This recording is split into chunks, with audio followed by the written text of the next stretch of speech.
Bird flu has started to rear its head and a few farms have been infected over the past couple of months. Is this a crisis, and can this crisis not be solved with something as simple as a vaccine? Role players in the industry joined forces in an insightful panel discussion to give us a bird's eye view on this pandemic. Stay tuned for this right after the news.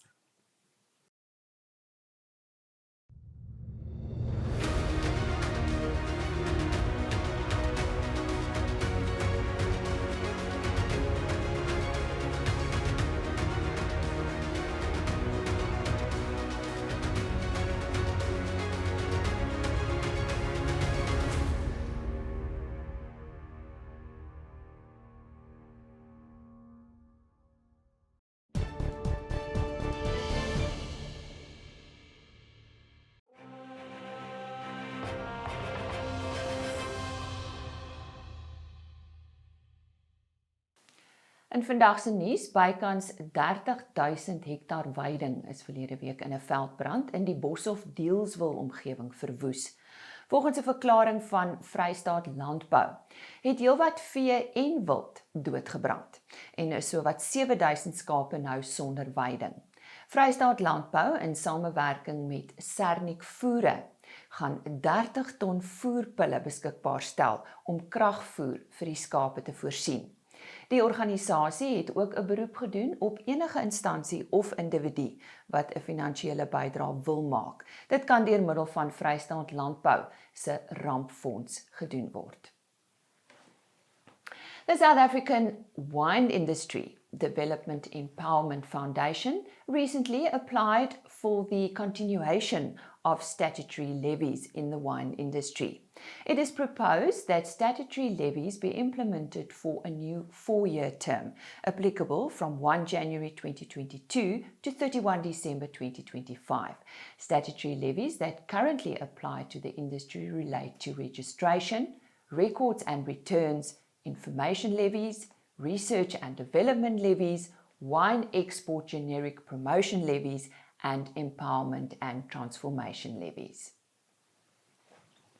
And according to Agbiz economist Wandile Sehlobo, Zimbabwe recently suspended all maize and maize meal imports with immediate effect.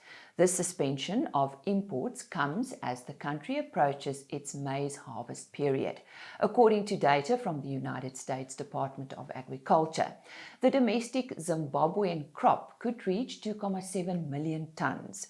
This will be its largest harvest since 1984 and also implies its largest maize surplus in nearly 3 decades. According to Sehlobo, this could negatively affect South Africa as Zimbabwe has been its most dominant export market. And that is today's news. Netafim. Grow more with less. Avian influenza is a common but dreaded problem in the poultry industry. The last epidemic was in 2017-2018, and it's back. But being as humans in a pandemic makes it worse.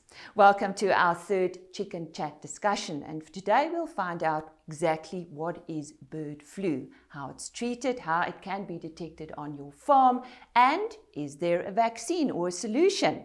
We'll be talking to the Department of Agriculture, the South African Poultry Association, and a vet. Stay tuned.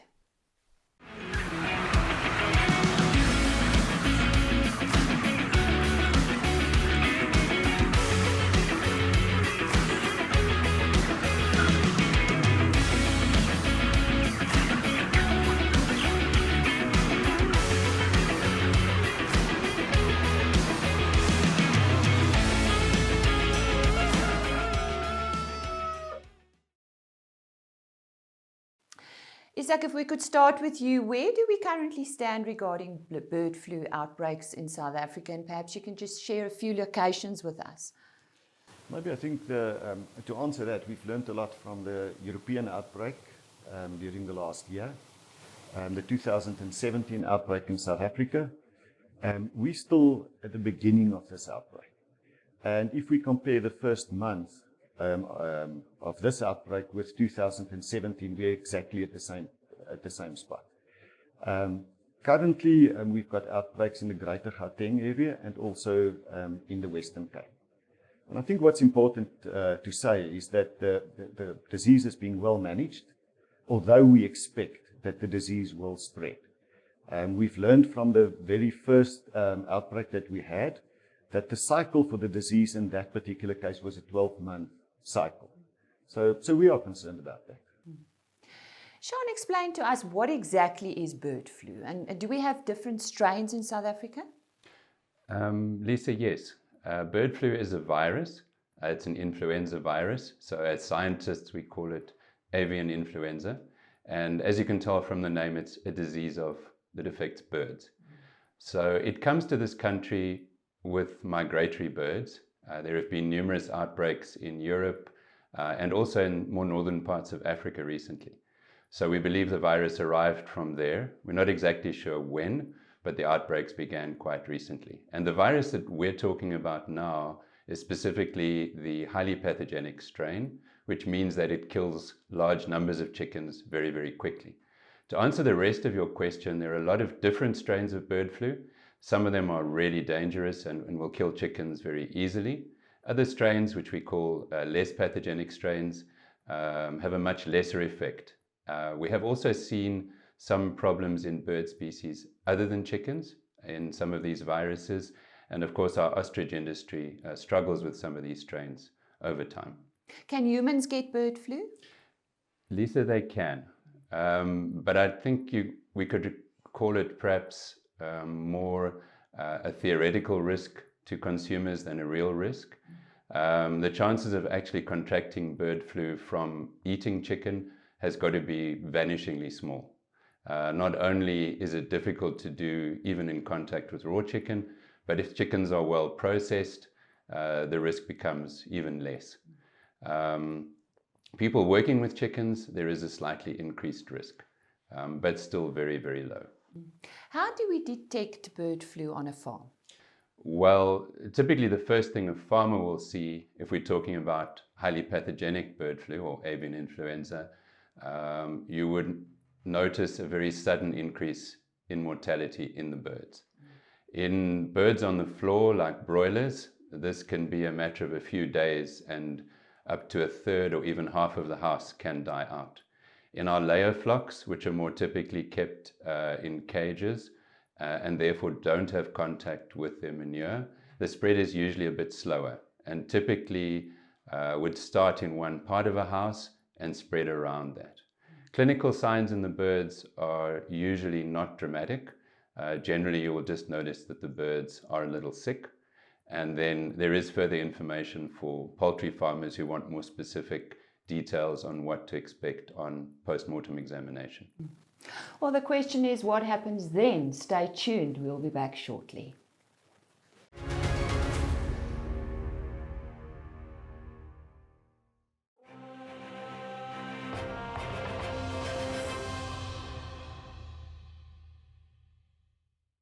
Goeiemôre, ek is Christel van Frans de Klerk Onafhanklike Tegniese Ontleeders. Vanoggend kyk ons na die rand teenoor die Amerikaanse dollar. Ons kan duidelik sien dat die stochastiese indikator oorverkoop is. Hy staan tans op 'n 4.86, wat beteken die waarskynlikheid vir die rand om te verswak teenoor die Amerikaanse dollar is groter. Maar ons sit ook hier op 'n weekgrafiek met 'n linkerskouer, 'n massiewe kop en twee regterskouers, en die formasie het bevestig toe daardie neckline in 'n weerstand verander het. Nou, die neckline op die rand het wag by 14.58 en neem kennis hoe naby dit aan daardie rooi lyn is wat die 20 week bewegende gemiddeld verteenwoordig, en dit wag by 14.63. Die konservatiewe teiken van my kop en skouer op die rand is, ek kan die linker of die regterskouer vat, in hierdie geval vat ek die regterskouer, na onder geprojekteer van die neckline waar die formasie bevestig word, wat beteken my rand kan teruggaan na 13.45 toe, en die volle teiken van my kop en skouer is die volle lengte van my kop, afgeprojekteer van my neckline waar die formasie bevestig sal word, wat beteken hy kan moontlik gaan na R9.33. Eers as die rand bo die neckline of bo daardie 20 week bewegende gemiddeld wat wag by 1463 inskuif, kan ek aanneem dat ek 'n verswakking in die rand kan sien. Hierdie negatiewe formasie van die kop en skouer sal eers van die tafel wees wanneer die regterskouer, en ek gebruik die regterskouer want hy is die hoogste tussen die twee, wanneer die regterskouer by 1566 in 'n steun verander. So eers as die rand weer bo 1566 inskuif, sal hierdie hele kop en skouer formasie van die tafel wees. Hoop dit maak sin. Geseënde week vir julle. Totsiens. NutriFeeds, die formule vir sukses.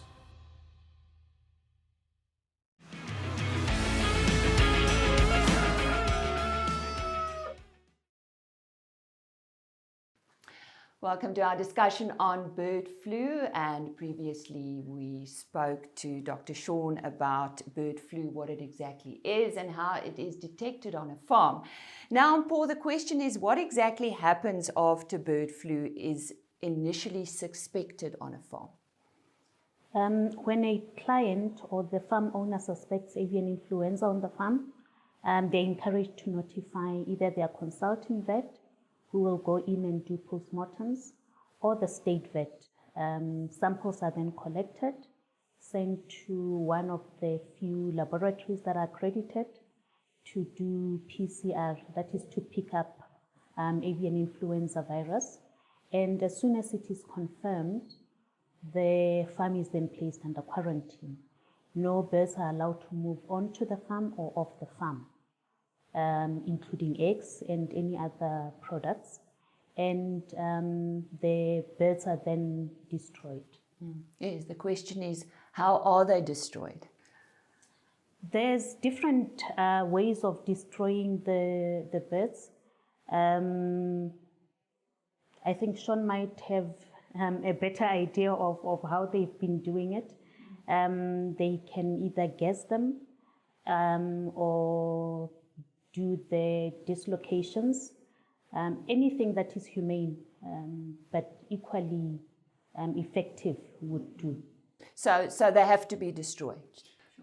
Absolutely. That is the law of the country, that those birds are destroyed. And the reason for that is that obviously, if you have a whole lot of birds with influenza and they're shedding the virus into the environment, the risk to other producers becomes higher and higher. So you want those birds to be destroyed as quickly as possible, that they don't pose a risk to other farmers, and of course that they don't end up in the human food chain.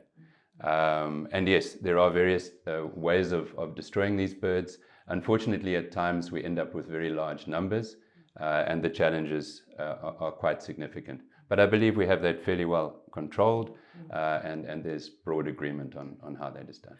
Paul, would you elaborate on the control measures? How do you enforce them? We have state vets and we have animal health technicians on the ground. They oversee all the control measures on each farm. And yeah, that's how we enforce the control measures. Well, we're going to take a short break. When we come back, we'll talk about the industry and how it affects the industry as a whole, just thinking about exports.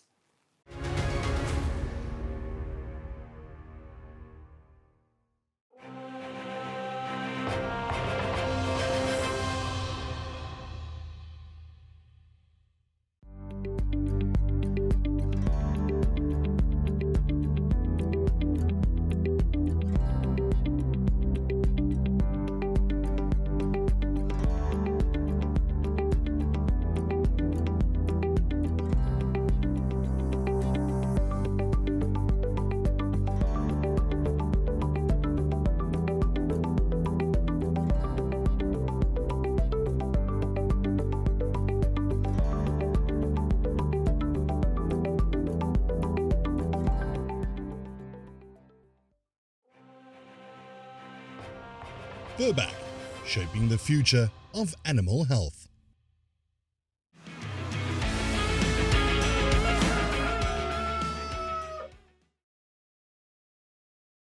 We are talking about bird flu today, and we have discussed how control measures are enforced, exactly what is bird flu, and now what is the effect on exports and the industry as a whole, Isak?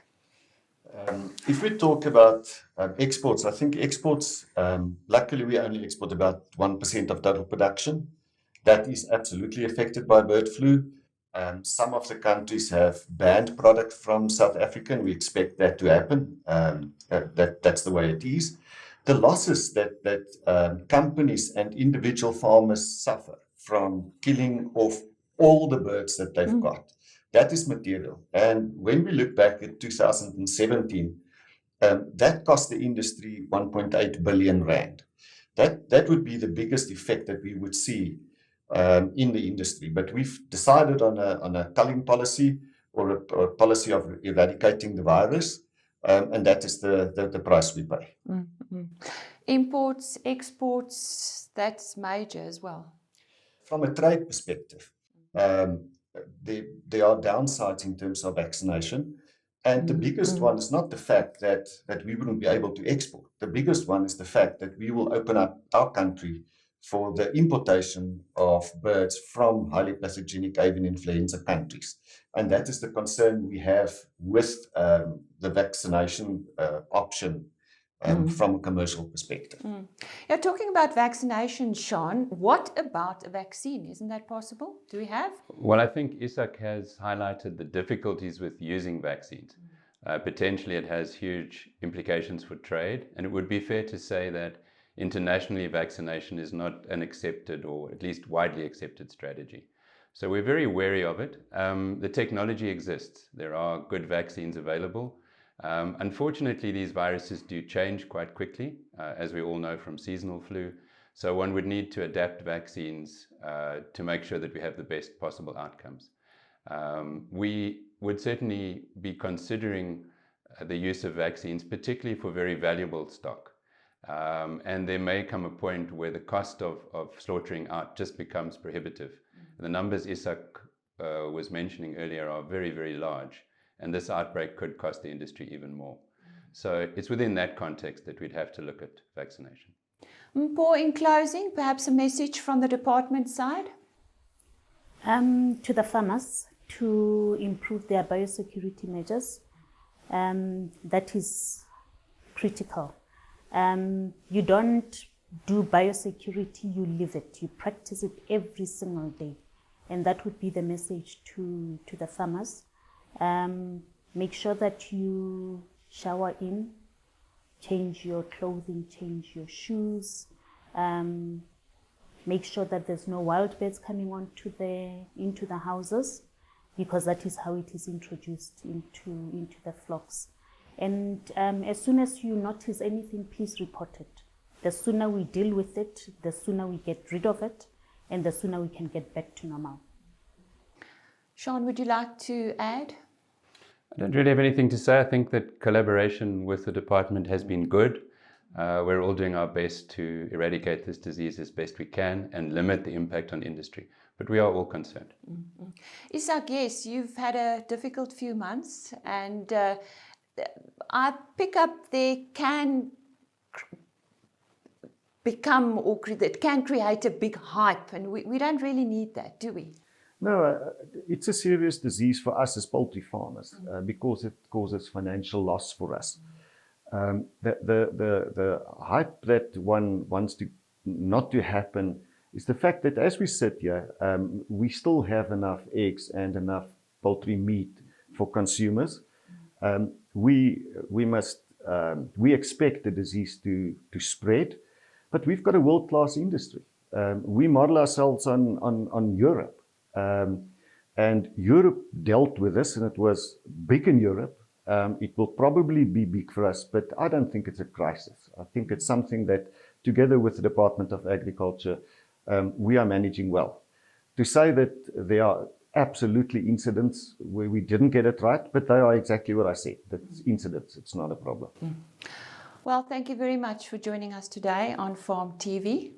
That was our third discussion in a series called Chicken Chat. If you have missed our previous discussions, please go back onto our YouTube channel and have a look at the discussion. We visited a wonderful chicken farm in Pretoria West, and yes, that was quite something to see. You agree, Isak? I agree, Yes, yeah. there we are. Thank you for joining us for another Chicken Chat.